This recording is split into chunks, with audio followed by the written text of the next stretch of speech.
Ladies, pay attention to the women that are centered around your relationship. When you are involved with a guy, pay attention to all of the women that are in his inner circle and all of the women that he confides in, that he has relationships with, that he, and I'm talking family. I'm not talking outside exes and stuff like that, because if he is obviously still talking to anybody outside of you while he's dating you and it's an ex or whatever, he still has an attachment to that person, and you need to let him go and let him be with her. But in the event that he chooses you and he starts to bring you around his family and they start to develop a relationship with you and a bond with you, always know that first impressions can be deceiving. Pay attention to the topics of their conversation. Pay attention to the things that they choose to invest their time, effort, and energy into.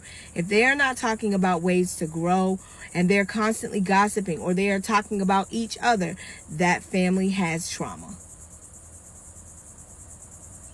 You need to exit stage left, okay? Before you become someone that is pulled into a web of confusion or into whatever they are emotionally, physically, spiritually, mentally struggling with. Because you have to understand that when you get with someone, when you date them, when you marry yourself to them, you are marrying their family. And you are marrying the women in that family. Whether or not you can recognize it off the bat and you say, I only want to deal with him, baby, you will be dealing with him and the demons that his mama, sister, cousins, aunties dealing with your whole relationship. If they struggle with immaturity, they're going to try to cast immaturity onto you. If they struggle with self-confidence, they're going to try to cast self-confidence issues on you. They're going to accuse you of not being confident. They will use all types of deflective techniques through your spouse, because they can't get to you, to make you feel like you're something that you know without a shadow of a doubt that you are. When you meet me, most people's first impression is something different about me. Why? Because I literally walk with my head held high and have always done that without even realizing that exudes confidence. I am a chocolate girl. I'm not insecure about my skin color by any means. I'm a beautiful girl. I've never, ever, ever doubted that I was beautiful. I've never questioned that I was beautiful. I've never compared myself to any other woman. And so when you get around some of these women, they have colorism issues in their family. They are insecure. They're what you would consider the ugliest one of the family. The one that ain't cute.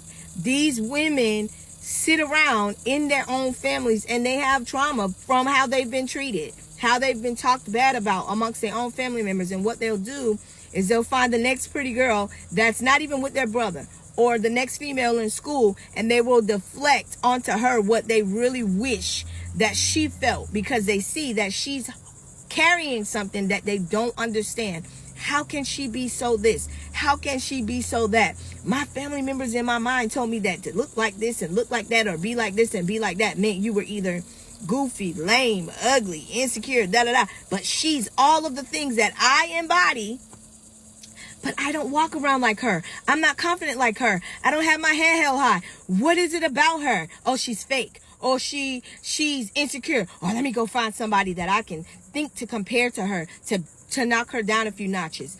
Not only that, they will try to use the brothers or the individuals that you and they don't even realize that they've already lost because their brother chose you. The brother didn't choose her. The brother chose you.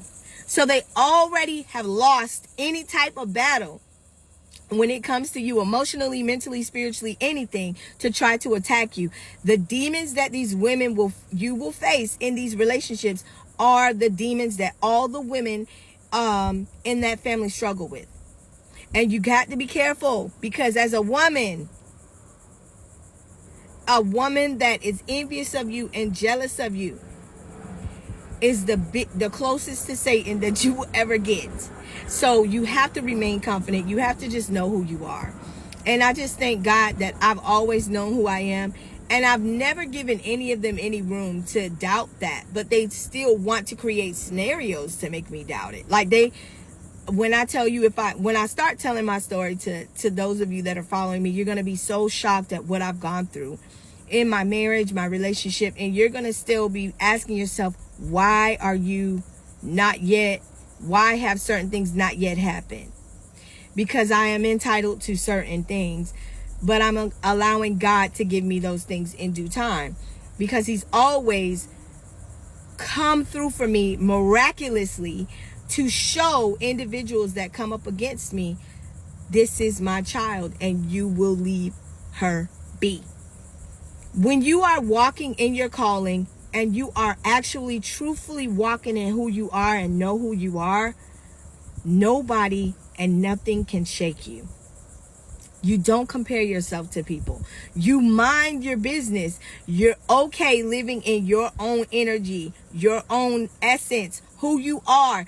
You don't need anybody but God. And when you get to that degree of faith and that self-assurance within yourself, the enemy is going to try to send every single person he can to try to rip you away from you, to break your spirit down, to make you believe you're something that you are not.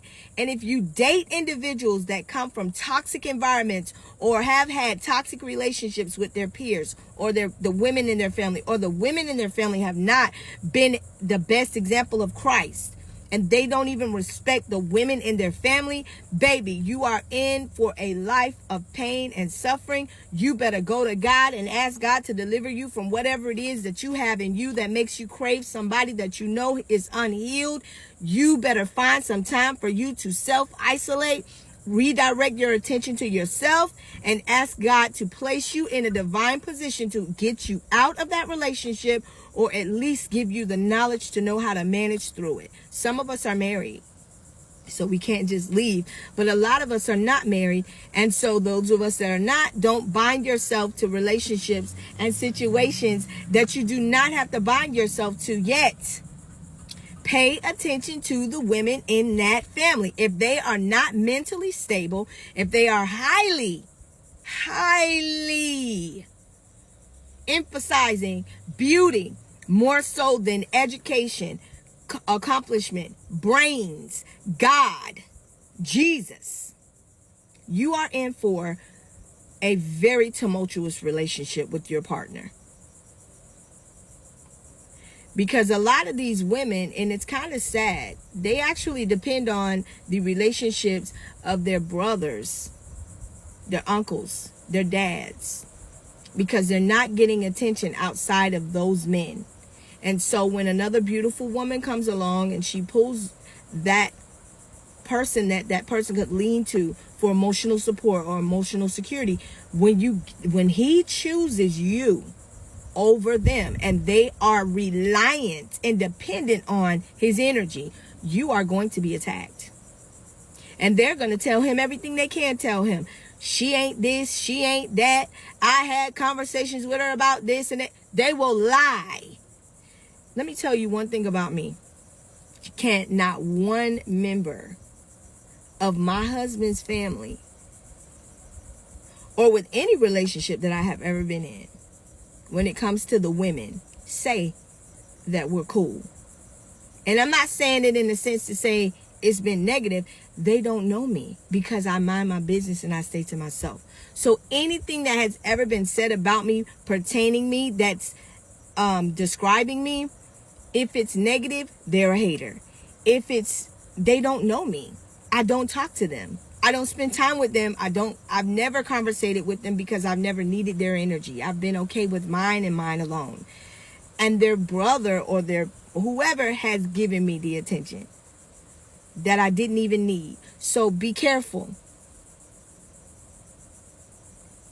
You don't want to be battling no other female that you don't even know. You don't want to battle her demons. Put her in her place, shut her up, and you be the best version.